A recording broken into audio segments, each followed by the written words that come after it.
유독 저의 관심을 끌던 제품이 있었는데요. 붓기차들이었어요. 붓기를 제거하고 다이어트에 성공했다. 살찌기 쉬운 생활 습관과 일치하거든요. 결론을 한번 말씀을 드리자면, 안녕하세요. 가정의학과 전문의 민혜연입니다. 확실히 날이 더워지다 보니까요, 요즘은 SNS를 통한 광고에 아주 다양한 종류의 다이어트 보조제들이 많이 보이더라고요. 그 중에서도 유독 저의 관심을 끌던 제품이 있었는데요. 여러 가지 종류의 붓기차들이었어요. 부종을 완화시키는 게 과연 다이어트에도 도움이 될까요? 사실 여러분들 다 아시겠지만 다이어트의 목적은 단순히 체중만 줄이는 것이 아니라 체지방을 줄이는 게 목적이거든요. 그런데 부종을 완화하는 건 지방이 감소하는 게 아니라 수분이 감소하는 거다 보니까 다이어트의 성공을 논하기에는 좀 어려울 것 같죠. 그럼에도 불구하고요, 주변에서 보면 붓기를 제거하고 다이어트에 성공했다라는 경험자분들이 분명히 계세요.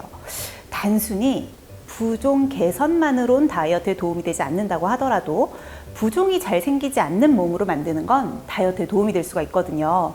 말이 좀 어려운데요. 오늘 하나하나 차근차근 배워볼게요. 우선 부종의 정의부터 한번 볼게요. 부종이라는 건 조직 내의 림프액이나 또는 조직의 삼출물 같은 액체가 과잉 존재하는 상태를 의미하는 용어예요. 쉽게 말하면 내 몸 안에 있는 체액이 있어야 할 곳을 벗어나서 다른 조직의 과잉으로 고여있는 상태다라는 거죠. 부종의 원인은 병적인 원인들이 일단은 많은데요. 심장이나 간, 콩팥, 갑상선과 같은 질병 때문이거나 항우울제, 고혈압약, 호르몬제나 엔세이드와 같은 여러 가지 약물 때문에 생기는 경우들이 많아요. 하지만 오늘은 다이어트에 관한 내용이니까요, 이런 병적인 요인들은 배제하고 단순히 좀 잘 붓는 체질인 경우에 한해서 살펴봐야겠죠.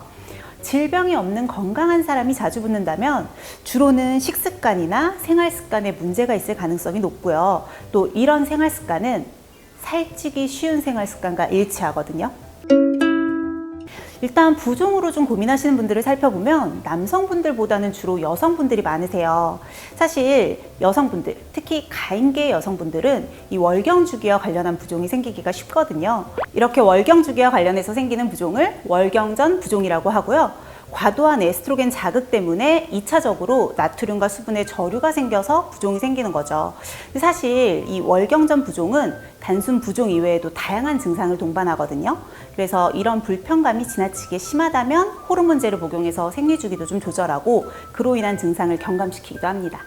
자, 이런 것들을 제외한 대다수의 부종은 주로는 림프 부종이 원인인 경우가 많은데요. 림프 순환작용에 문제가 생기면 림프액이 빠져나와서 몸속 조직에 쌓여서 부종을 일으키게 되는 거죠. 주로는 한 자세로 너무 오래 서 있거나 우리가 피로했을 때 이 림프액이 빠져나와서 얼굴이나 손발 그리고 또 눈가 같이 몸 곳곳이 붓는 경우들이 많은데요. 자, 여성분들은 많이 경험을 해보셨을 텐데요. 장시간 오랫동안 서 있을 때 많이 붓잖아요. 오랜 기간 한 자세로 서 있다 보면 혈액이 하체 쪽으로 몰리게 되고요. 이 혈액 속의 수분이 림프관으로 이동을 해서 넘치게 되면 수분이 림프관을 빠져나와서 세포 사이에 간질 조직으로 축적이 되는 거예요. 그래서 다리가 특히나 퉁퉁 붓는 경우들이 많이 발생을 하죠. 자, 이런 부종이 쉽게 얘기해서 림프 부종이다 라고 보시면 되는데요. 이런 림프 부종을 개선하기 위한 가장 쉬운 방법, 그리고 가장 효과적인 방법은 림프 마사지예요.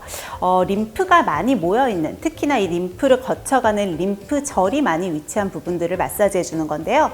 상체에서는 주로 겨드랑이, 그리고 하체에서는 서해부라고 하죠. 사타구니라고도 하는데 허벅지 윗부분과 같은 주로 관절에 있는 부분들을 좀 부드럽게 마사지를 해주시면요, 정체되어 있던 림프액이 원활하게 흐르면서 일시적으로 림프 부종이 좀 완화될 수 있어요.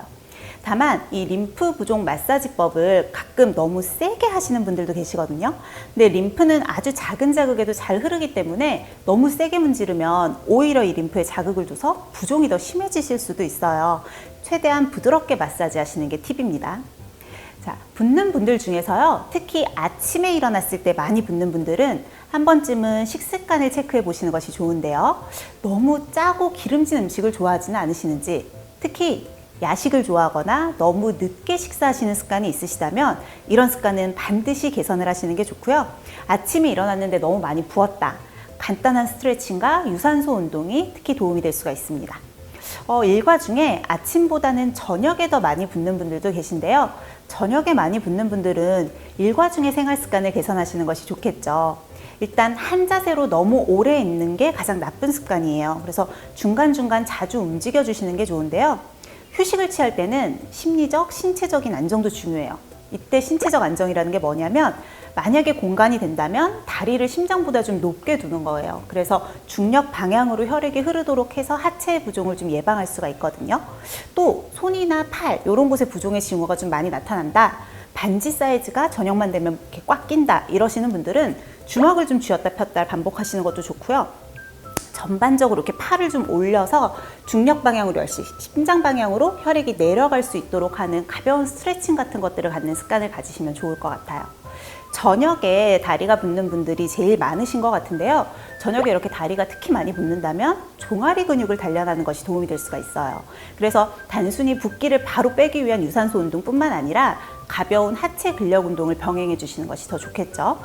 자, 이렇게 부종을 유발하는 생활 습관은 결국 살찌는 생활 습관과 일치하기 때문에 이런 습관을 개선하는 것만으로도 부종은 물론이고요. 쉽게 살이 찌는 것도 예방을 할 수가 있어요. 또 붓기가 개선이 된다라는 건 내 몸에서 체액순환이 아주 원활하게 이루어진다라고 볼 수가 있고요. 이 체액순환이 좋다는 건 우리 몸이 지방대사를 좀 더 원활하게 진행할 수 있다는 거거든요. 즉, 운동을 했을 때 체지방을 태워내기가 훨씬 더 유리하다는 뜻이라서요.